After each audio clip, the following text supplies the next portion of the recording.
Berlatar di Pulau Seribu, kisah diawali dengan memperlihatkan sebuah kapal milik seorang bule bernama Ryan Taylor. Ini orangnya. Dia berlayar sendirian tanpa didampingi turis guide atau perwakilan dari PBB karena memang ini bukanlah pertama kali dia datang ke Indonesia. Isi ini. Ya, bisa isikan.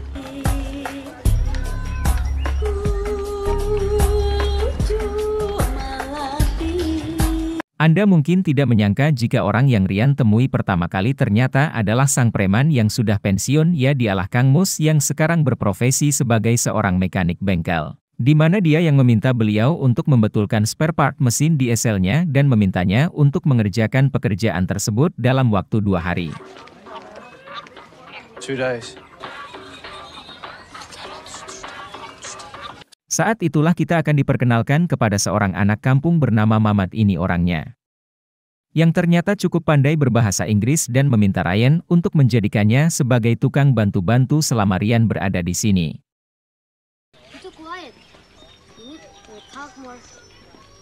Saat sedang belanja keperluan itulah kita diperkenalkan dengan seorang janda sekaligus ibu kandung dari Doni yang bernama Genti. Ini parasnya, dan si bungsu yang bernama Dewi. Ini wajahnya.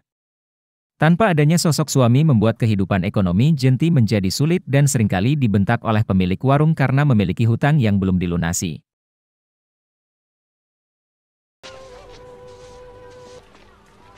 Halo. Entah ini kampung Inggris atau semua warganya pernah kuliah di BSI, tetapi JT sama pandainya berbahasa Inggris seperti Doni. Dan hal itu dibuktikan ketika Genti sangat berterima kasih kepada Ryan karena telah memperkerjakan anaknya dan mengundang Ryan untuk makan malam di rumahnya malam hari ini. Very welcome, Mr. Ryan.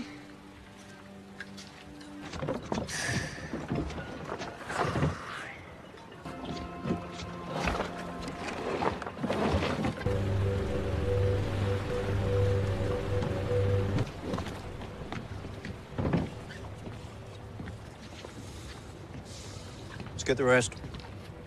Di sisi lain, masih di sekitaran Pulau Seribu, kita akan diperlihatkan sebuah kapal milik para perompak yang dipimpin oleh seorang bos bernama, kita panggil saja si Bos Otong. Ini orangnya, di mana dia baru saja kedatangan barang baru yang dibawa oleh anak buahnya bernama Ucup. Ini yang ternyata mereka semua adalah penjara, penyiksa, pedagang, dan penculik gadis-gadis desa yang akan dijual kepada para bos besar termasuk mafia yang ada di Jakarta. You use your arrow. Good shot. Bisa? Nice.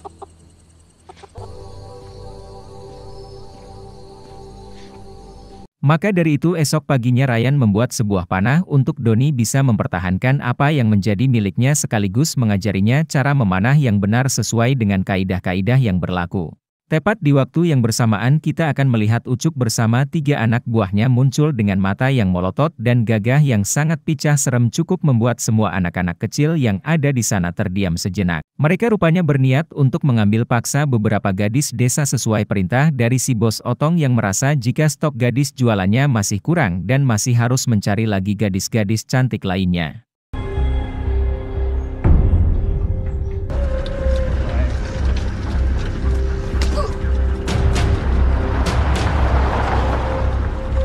Ryan dan Doni sendiri sedang berada di pasar untuk membeli beberapa keperluan makanan yang di situ Doni menunjukkan kredibilitasnya sebagai seorang pembantu dengan menarik sendiri gerobak makanan yang pada saat bersamaan muncullah Ucup bersama anak buahnya.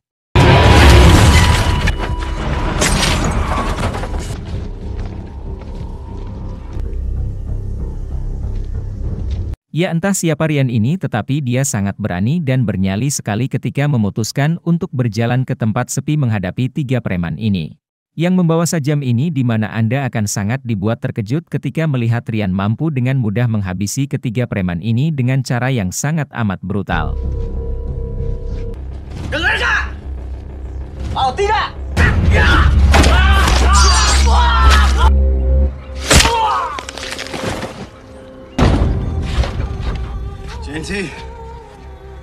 Dan betapa kagetnya Ucup saat melihat ketiga anak buahnya sudah tewas dengan anggota tubuh yang sudah sangat mengenaskan dan mengerikan. Sekali di mana Ucup sebelumnya sudah berhasil mengambil foto wajah Rian untuk dilaporkan kepada bosnya yang ada di kapal. I want you to bring him back to me, alive. Kembali ke Crayon yang baru tiba di rumah dan meminta JT untuk tetap tenang. Rian sendiri kembali ke kapal untuk mengambil beberapa obat dan satu koper berisi perhiasan. Yang di dalamnya terdapat alat pelacak chip kecil di mana saat sudah di rumah Rian langsung memasangkan mereka semua perhiasan tersebut karena dirinya sudah bisa menebak jika akan terjadi sesuatu hal yang buruk untuk kedepannya.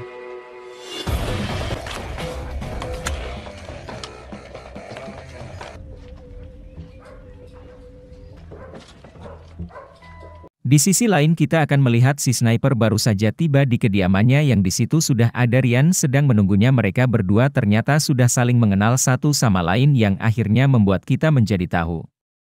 Jika Rian ini kemungkinan besar adalah seorang pembunuh bayaran. Si sniper pun menceritakan alasan kenapa dia menerima pekerjaan ini, jelas semuanya ya gara-gara uang, apalagi San. Di mana si sniper rela membunuh rekan sesama satu profesinya hanya karena sedang butuh uang untuk menghidupi keluarga dan masa depan anak-anaknya. Dengan alasan apapun Rian jelas merasa kecewa dengan fakta ini dan karena semuanya dilandasi atas nama bisnis maka jangan salahkan Rian jika ini harus mati tanpa bisa melihat keluarganya lagi. Yuri, we just met. She's the most beautiful thing.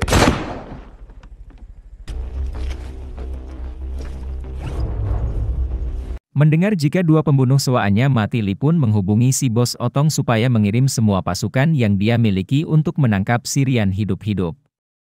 Yang di sini kita akan diperlihatkan flashback sekaligus alasan kenapa Li sangat ingin sekali mendapatkan Rian karena ternyata kedua orang tuanya tewas dibunuh oleh Rian tepat di depan mata kepalanya sendiri. I've killed too many. I call him the message man. Kembali ke Pulau Seribu di mana kita akan melihat Ucup beserta pasukannya tiba di daratan untuk menangkap Rian. Mereka semua diperintahkan untuk menyebar ke berbagai titik. Sementara Ucup akan menculik Doni dan Dewi untuk diserahkan kepada Ali sehingga Rian mau tidak mau harus datang ke Jakarta untuk menyusul mereka berdua. Kalian, anak.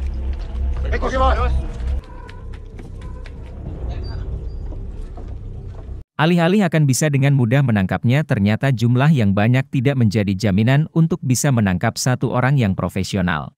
Di mana di sini kita lagi-lagi akan diperlihatkan dengan betapa brutal dan beradrenalinnya si Rian ini sangat menghabisi semua pasukan dengan sangat mudah tanpa mendapatkan kesulitan sedikit pun.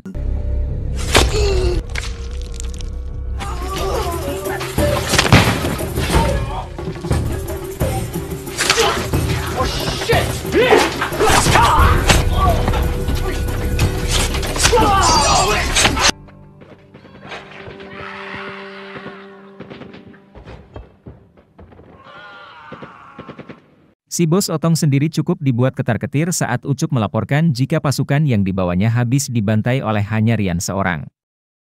Di mana Li yang memberi tugas ini pun justru lepas tangan begitu saja dan mempersilahkan si bos untuk berusaha sendiri jika ingin selamat dari Rian sang pembawa pesan. Selesaikan apa yang sudah kamu mulai. Bunuh dia! Bunuh perempuan-perempuan itu! Potong leher mereka semua! Sama seperti The Boogeyman Eka John Wick yang muncul dari kegelapan, Rian berhasil menghabisi satu persatu anak buah si bos yang ada di dalam kapal. Di mana yang memberikan sepucuk pistol kepada satu orang gadis dan berhasil menembak Asep tanpa memberinya kesempatan untuk bertarung terlebih dahulu dengan si Rian.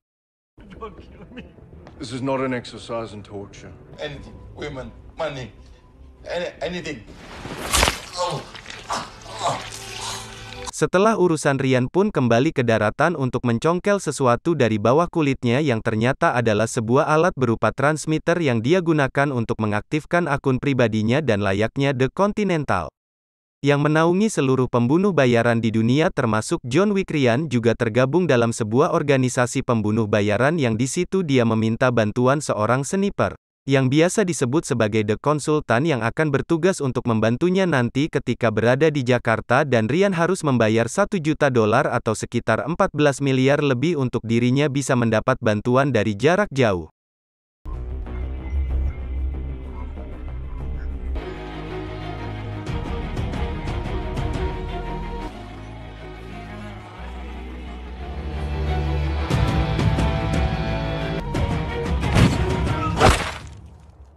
Singkat cerita, Ryan pun sudah tiba di Jakarta, lebih tepatnya di Tanjung Priok, yang di situ sudah ada si konsultan mengarahkan Ryan ke tempat di mana dia menyimpan alat untuk mereka berdua bisa berkomunikasi. Setelah terhubung, Ryan langsung naik bajai dan meminta si Amang untuk mengantarkannya ke gedung tempat di mana Dewi Sandra sesuai dengan lokasi pada alat pelacak, yaitu berupa kalung yang dikenakan oleh Dewi sebelumnya. Where?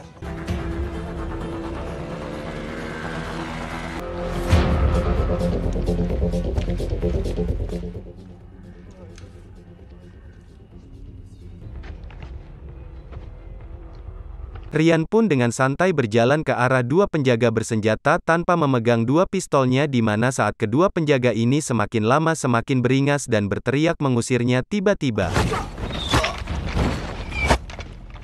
ya, inilah tugas si konsultan yang memang berperan sebagai backup dari jarak jauh, di mana senapan laras panjangnya jelas bukan kaleng-kaleng, dan Ryan meminta si konsultan untuk pindah posisi sesuai dengan kebutuhan yang diperlukannya.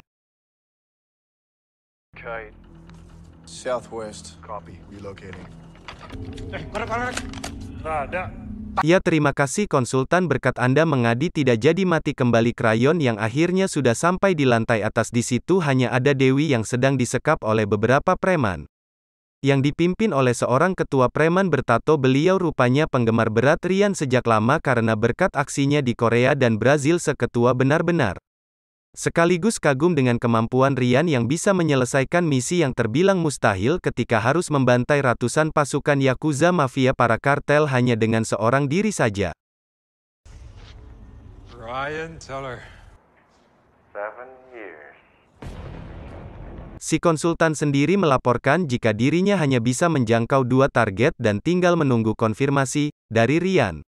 Tetapi sebelum itu, Ryan ingin mendengarkan dulu omong kosong silih yang dengan sombong dan jumawanya memamerkan apa yang bisa dapat dia lakukan dengan uang dan kekuasaannya. Lee terlihat sangat puas ketika melihat Ryan tidak berdaya dengan dikelilingi oleh preman sewaannya dan ingin membunuh Ryan dengan tangannya sendiri, sampai rasa dendam atas kematian orang tuanya benar-benar terpuaskan. Dan ketika Lin menyuruh si ketua untuk menembak Dewi,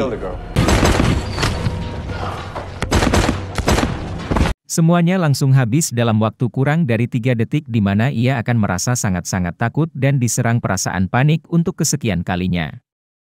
Ketika melihat Ryan lebih brutal dan lebih tidak berperi kemanusiaan saat mencincang habis ketua preman tepat di depan mata kepalanya sendiri.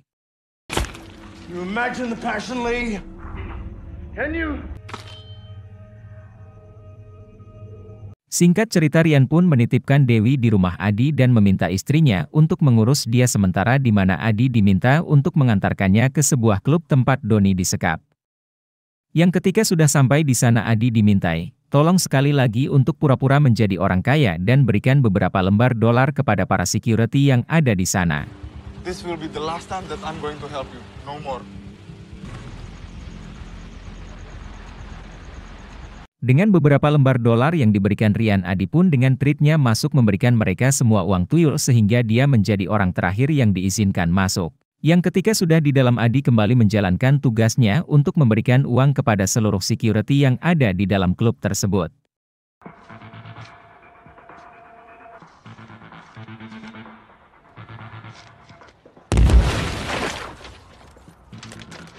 Dan ternyata uang-uang tersebut bukanlah uang sembarangan, melainkan adalah sebuah kertas khusus yang dilengkapi dengan bahan peledak. Di mana semua security yang ada di klub tersebut pun tewas dan membuat semua pengunjung pabaliut kocar-kacir tidak karuan.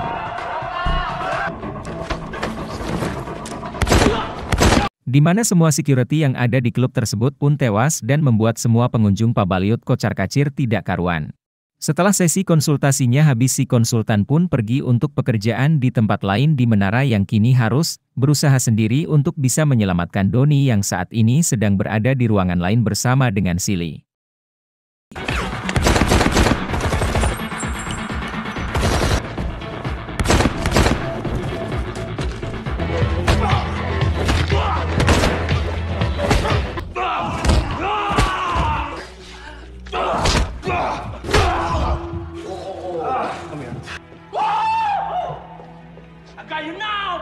Menggunakan pedang katana koleksinya, Lee pun menusuk bahu Ryan hingga kesakitan dan benar-benar dibuat sampai tidak berdaya yang tanpa sadar jika di belakangnya sudah ada adik yang diam-diam mengambil busur panah koleksi milik Lee dan tiba-tiba.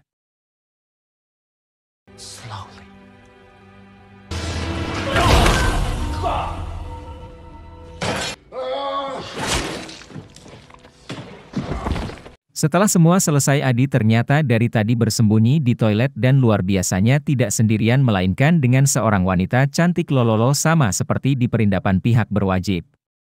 Datang di waktu yang sangat-sangat tepat sekali, terima kasih ketika semuanya sudah beres di mana. Adil langsung kembali ke bajajnya dan pulang ke Priok untuk istirahat di sana malam ini. Saat bangun animasi belum melihat batang hidungnya Ryan dan justru hanya terdapat sebuah koper beserta nomor kode untuk membuka kuncinya. Yang betapa terkejutnya Ryan saat mengetahui jika isi dari koper tersebut adalah uang yang cukup untuk dirinya berhenti jadi tukang bajai dan memulai kehidupan yang baru berkat bule yang baru dikenalnya.